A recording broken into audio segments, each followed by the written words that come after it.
Shalom and welcome to the weekend edition of the Daily Dose of Hebrew. Today we're looking at Jeremiah chapter 6, verse 4. You may recall in the first few verses of this chapter, the Lord is announcing through Jeremiah that he is sending the Babylonian army to chastise and correct his people. A very formidable challenge is on the way. Now in verse 4, we're actually going to be hearing words that would be spoken, at least through Jeremiah, spoken by the Babylonians themselves. They would obviously be speaking in a different language, but we're going to hear what Jeremiah imagines them saying as they approach Jerusalem to capture it and begin the siege against it. Let's go ahead and read the text in Hebrew as we get started. Kadeshu aleha milchama kumu vana'ale vatzohoraim oy lanu Ki fana hayom, ki yinatu tzilele arev. So we start with kadeshu. So what we have here, this is going to be an imperative. IMPV, excuse my writing, 2MP. This one is going to be a PL. You can tell it's a PL. You get this pathak here. You get a doubling. That's a hard dogish there because you do have a vocal sound, a vowel in front of it. So that's a hard dogish, that's the doubling. And this is an imperative here from the verb kadash. Now, kadash in the cow means to be holy, and in the PL means to make holy or to consecrate.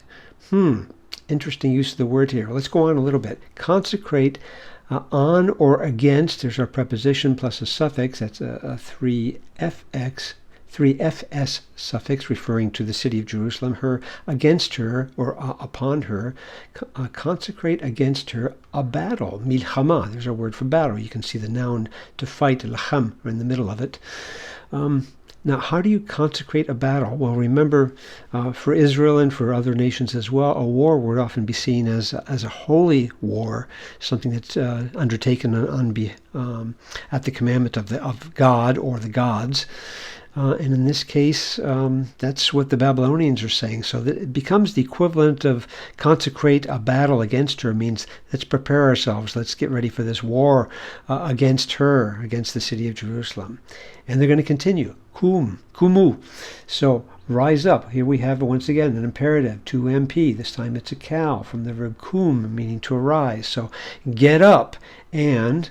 Well, and what? Well, we have a simple conjunction, a conjunctive hey here, a conjunctive vowel, pardon me. And then na'ale, well, by the form with the nun at the beginning of it, this is an imperfect. It's going to be a first common plural.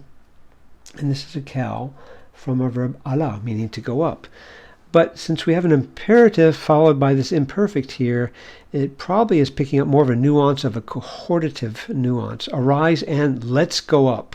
And in addition, verbs that are 3 hey, like ala, which have a hey in the third position, don't really have their own cohortative form. It's very rare that you ever find that. So the imperfect sort of does double duty for both. So we can almost treat this as a cohortative here. So arise and let's go up, because this is a 2MP. This is a first common plural. So arise and let's go up at... There's your bait, and at the noontime. Tzohorayim is noontime. Sort of a dual ending there because it's right smack in the middle between the morning and the afternoon, or the first part of the day and the second part of the day. So we find that dual there. So let's go up at noontime. They want to get on with this fight right away, and it's already noontime. And then they're going to say, Oy lanu. Now you probably know oy. That means woe. You may know the Yiddish term oy vey, so woe to us. Well, why are they saying woe to them? This is the Babylonians still speaking again. Well, because they want to get to the battle, and woe to us because, here's the reason, hayom, the day, there's your article, and yom, the day has turned. Here you have a perfect 3ms kal from pana, meaning to turn. So the day has turned. What does that mean? Well, it's already in the second half of the day. The day is, we would say, declining. It's getting darker already. And a further explanation, because yinatu. Well, what is this thing here? It looks sort of familiar. It might be from the verb nata, and it is, meaning to incline or to stretch out. But this time we have a yud at the beginning. We have an u at the end. This is going to be an imperfect.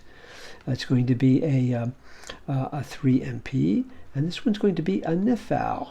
And you can tell it's a nifal because you get this comment underneath the first nun, which is the nun of the root, and then you get the hirik underneath, and you get a doubling here. Well, the doubling is actually the nun of the nifal, which is assimilated into that hard dagesh, and the final hay is dropped off. So they have stretched out, or what has been stretched out? Well, the tzililei arev.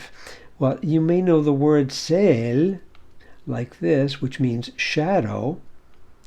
It's actually from a root that has another, the verb to become dark actually has another lamed on the end, so it's kind of a double geminate at the end.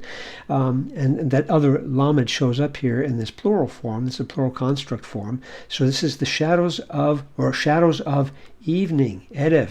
This is usually with two segols, but now since it's right at the end of the, with the accent here at the end of the phrase, with this one lengthens to a comment here. So the shadows of evening have stretched out. In other words, the day is way into the afternoon, almost to evening, and that's why they're saying woe. This woe is not like a disastrous woe, oh, terrible things are happening to us, but more like a shucks, darn, rats. We want to get on with this battle, and it's getting sort of late to get started. Well, you're going to see they're going to come up with another idea. They're so anxious to start this battle against Jerusalem, they'll have their own idea in verse 5, but we'll wait and come back to that a little bit later on.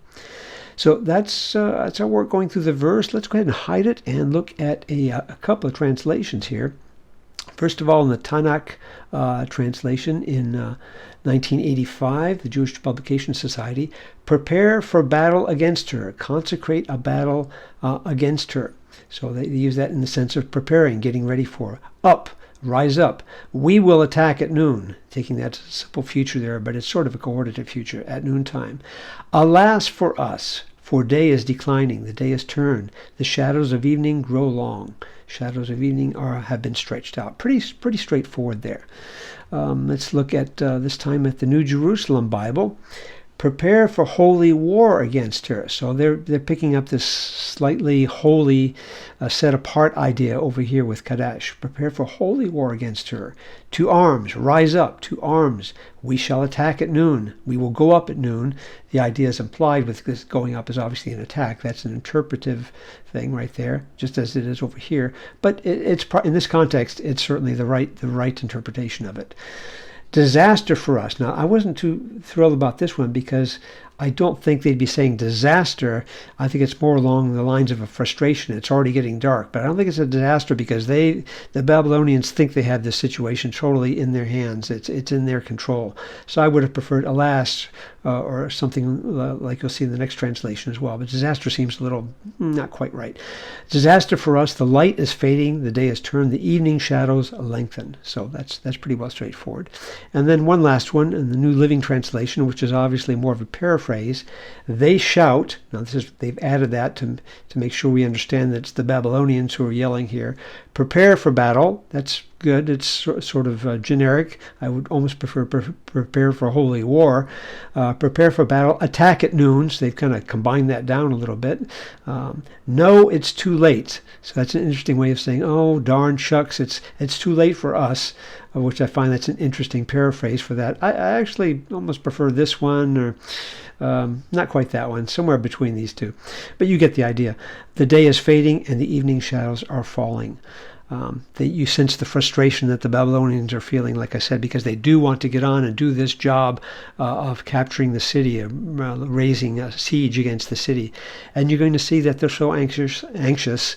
Like I said, we will find out in verse 5 what they're going to employ as a strategy to continue to move ahead anyway. Once God's judgments are en route, they're not likely to be turned aside. He is in total control over all that happens.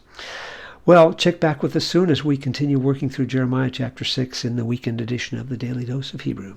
Shalom.